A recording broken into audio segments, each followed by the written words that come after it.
loh. Tuh ada pemandangan.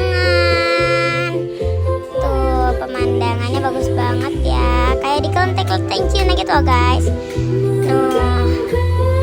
Bagi yang merayakan Imlek bisa coba kesini loh. Dan aku pakai pita. Dan ada lemon tea, aku pesan lemon tea. Dan ada durian.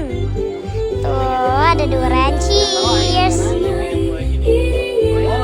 Tuh bagus banget ya guys. Jangan lupa kesini ya guys. Bagus banget tempatnya. Jangan lupa kesini ya guys. Dadah. Cepetan keburu tutup. Tuh jangan cuma itu, pemandangannya wow, masya Allah. Lihat nih guys, pemandangannya tuh indah banget kan? Masya Allah. Ini koleksi foto-foto aku selama di sana guys. Dan ini foto-foto aku selama di sana guys.